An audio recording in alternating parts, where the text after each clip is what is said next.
ওন্দার নন্দনপুর এলাকায় এক বিজেপি নেতার দোকান এবং বাড়িতে হামলা। বিজেপি কর্মী তাপস বারিক তার ওষুধের দোকান এবং বাড়িতে হামলা হয়েছে। দোকানে ভাঙচুর করা হয়, লুটপাট চালানো হয়, বাড়িতে পেট্রোল ঢেলে আগুন ধরিয়ে দেওয়া হয়, বাড়ির বাইরে শিকল তুলে আগুন জ্বালিয়ে দেওয়ার অভিযোগ। তৃণমূল আশ্রিত দুষ্কৃতীদের বিরুদ্ধে হামলা চালানোর অভিযোগ করেছেন ওই বিজেপি কর্মী। ওন্দার নন্দনপুর এলাকার ঘটনা। বিজেপি কর্মী তাপস বারিক তার ওষুধের দোকান এবং বাড়িতে হামলার ঘটনা ঘটেছে। দোকানে ভাঙচুর, লুটপাট চালানো হয়, বাড়িতে এভাবেই পেট্রোল ঢেলে আগুন জ্বালিয়ে দেওয়া হয়েছে।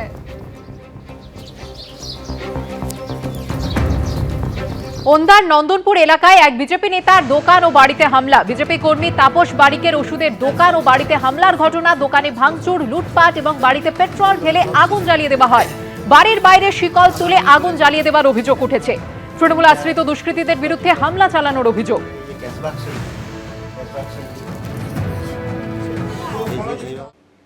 ন্যূনতম 15,000 টাকা বেতনের দাবি থেকে কর্মরত অবস্থায় মৃত্যু হলে আশা কর্মীর পরিবারকে এককালীন 5 লক্ষ টাকা ও পরিবারের একজনকে চাকরি, এমন একাধিক দাবি দাবা নিয়ে পথে প্রতিবাদে সামিল হলেন আশা কর্মীরা। রাজ্য সরকারের বিরুদ্ধে তুললেন বঞ্চনার অভিযোগ।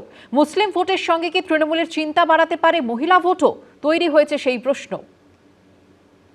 আমরা সরকারকে উল্টে দেব, সরকার যদি আমাদের কথা না করে। মাসখানেক পরে হাই ভোল্টেজ বিধানসভা ভোট, তার আগে ক্রমেই তপ্ত হচ্ছে এ রাজ্যের মাটি। একদিকে তৃণমূল বিজেপি বিরোধী জোটের ডাক দিয়েছেন রাজ্যের 2 মুসলিম বিধায়ক নওশাদ সিদ্দিকী এবং হুমায়ুন কবির, যার জেরে তৃণমূলের মুসলিম ভোট ব্যাংকে ভাঙন ধরতে পারে বলে আশঙ্কা করছেন অনেকে। এর মধ্যে তৃণমূল সরকারের বিরুদ্ধে ক্ষোভ উগরে দিয়ে পথে নামলেন আশা কর্মীরা, যা দেখে অনেকে প্রশ্ন তুলছেন তৃণমূলের মহিলা ভোট ব্যাংকে কি এর প্রভাব পড়তে পারে। আমাদের এতগুলো মানুষ, তাদের এতগুলো পরিবার আছে, সাথে আমরা যাদের হাজার লক্ষে পরিষেবা দেই তারাও আমাদের পক্ষে আছে।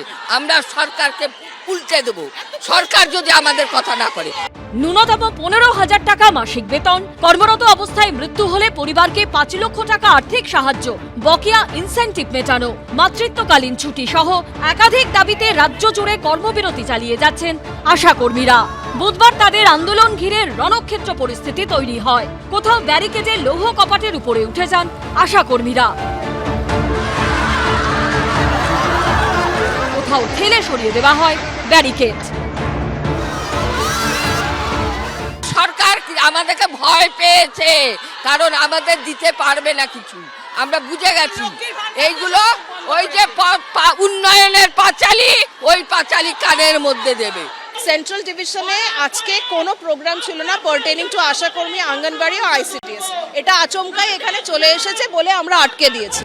বৈঠকের সময় পেরিয়ে যাওয়ায় স্বাস্থ্য ভবন না গিয়ে ধর্মতলা পর্যন্ত মিছিল করার সিদ্ধান্ত নেন, কিন্তু ধর্মতলাতেও ব্যারিকেড করে মিছিল আটকে দেয় পুলিশ। বর্বর সরকার, ইতর পুলিশ মহিলাদের উপরে যেভাবে অত্যাচার করেছে গোটা রাজ্য জুড়ে, আশা মা দিদি বোনেদের উপরে, এটা সমর্থন করা যায় না। আর কয়েকদিন আছে, এপ্রিল মাসে বিদায় হবে। কোথাও যেন মনে হচ্ছে মানুষের কণ্ঠকে রোধ করব, খুশি মতন যা খুশি করব। বিরোধীদের আক্রমণের পাল্টা জবাব দিয়েছে তৃণমূল। রাজ্যের 2 লক্ষ কোটি টাকা বকেয়া কেন্দ্র এখনো দিচ্ছে না, ফলে শুধু আশা কর্মীরা নন, আরো অনেক জায়গায় অনেক কিছু করার ইচ্ছা যেটা মমতা বন্দ্যোপাধ্যায়ের আছে, আরো অনেককে অনেক রকম সুবিধা দেওয়ার, সেটা তিনি দিতে পারছেন না। এখন আমাদের তরফ থেকে একটা অনুরোধ বা আবেদন যে আশা কর্মীরাই ভোটের মুখে কোনো বঙ্গ বিরোধী শক্তির, তৃণমূল বিরোধী শক্তির কোনো প্ররোচনায় দয়া করে পা দেবেন না। বিভিন্ন মহলে প্রশ্ন উঠছে, আশা কর্মীদের এই ক্ষোভের প্রভাব কি তৃণমূলের মহিলা ভোট ব্যাংকে পড়তে পারে? 2024 সালের লোকসভা ভোটের সময়কার পরিসংখ্যান অনুযায়ী পশ্চিমবঙ্গের 7,53,427 জন ভোটারের মধ্যে মহিলা ভোটারের সংখ্যা 3,70,53,502, অর্থাৎ প্রায় অর্ধেক। এই মহিলা ভোট নিজের দিকে টানতে লক্ষ্মীর ভান্ডারের মতো প্রকল্প চালু করেছে তৃণমূল সরকার, যা 2021 সালে তাদের ব্যাপক ডিভিডেন্ড দিয়েছে। কিন্তু আশা কর্মীদের এই ক্ষোভ দেখার পর অনেকে প্রশ্ন তুলছেন, এবার কি ছবিটা একটু হলেও আলাদা? সুকান্ত মুখোপাধ্যায়, সন্দীপ সরকার ও আশাবুল হোসেনের রিপোর্ট, এবিপি আনন্দ। আশাকর্মীদের স্বাস্থ্য ভবন অভিযান ঘিরে ধুন্ধুমার। বিভিন্ন জায়গায় ডিউটি করিয়েও রাজ্য সরকার উপযুক্ত পারিশ্রমিক দেয় না বলে অভিযোগ করেন আন্দোলনকারীরা। রাজ্য সরকারের বিরুদ্ধে এদিন সুর চড়ান ক্ষুব্ধ আশাকর্মীরাও। যদিও তৃণমূল আশাকর্মীদের আন্দোলনের নেপথ্যে রাজনৈতিক ইন্ধন দেখছে।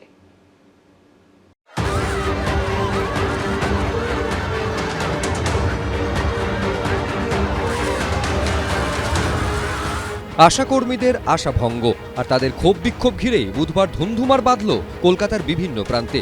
রণক্ষেত্রের চেহারা নিল রাজপথ। রাস্তার পিচ খুঁড়ে এখানে বড় বড় লোহার স্তম্ভ, লোহার বিম, সেগুলিকে পিচ খুঁড়ে এখানে মাটিতে গেঁথে দেওয়া হয়েছে, পিচের ভেতরে গেঁথে দেওয়া হয়েছে এবং সেগুলির সঙ্গে পুলিশের যে গার্ডরেল রয়েছে সেই গার্ডরেল ঝালাই করা হয়েছে। এই সংঘাত অবশ্য একদিনের নয়, এ মাসের শুরু থেকেই ক্ষোভের পারদ একটু একটু করে চড়ছিল। 7ই জানুয়ারি আশাকর্মীদের বিক্ষোভ ঘিরে স্বাস্থ্য ভবনের সামনে তুলকালাম পরিস্থিতি তৈরি হয়।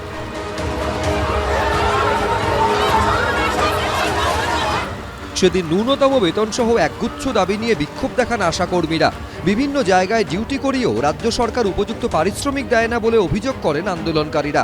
এমনকি রাজ্য সরকার তাদের ইনসেন্টিভ দিচ্ছে না বলেও অভিযোগ করেছিলেন তারা। এই প্রেক্ষিতেই বুধবার ফের স্বাস্থ্য ভবন অভিযানে ডাক দেন আশাকর্মীরা। আগামীকাল রাজ্য জুড়ে ধিক্কার দিবসের ডাক দেওয়া হয়েছে, আর সমস্ত জায়গাতে ব্লক, জেলা আমাদের নানান ধরনের কর্মসূচি হবে, বিক্ষোভ প্রদর্শন হবে, আর কর্মবিরতি চলছে, এটা চলবে। যদিও তৃণমূল আশাকর্মীদের আন্দোলনের নেপথ্যে রাজনৈতিক ইন্ধন দেখছে। এই আন্দোলনের পেছনে কোনো রাজনৈতিক দল তো অবশ্যই আছে। যে স্থায়ী ভাতা তারা পান সেটা সম্পূর্ণ তো স্টেট কফার থেকে।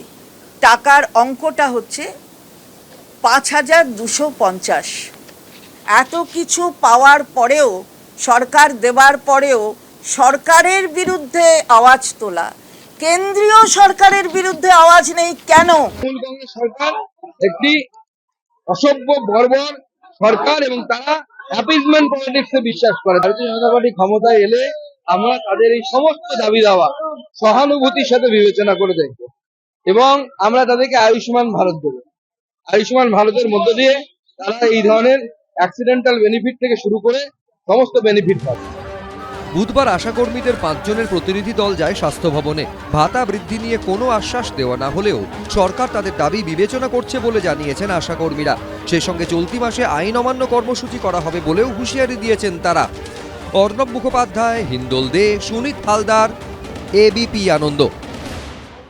এবিপি আনন্দ, এগিয়ে থাকে, এগিয়ে রাখে।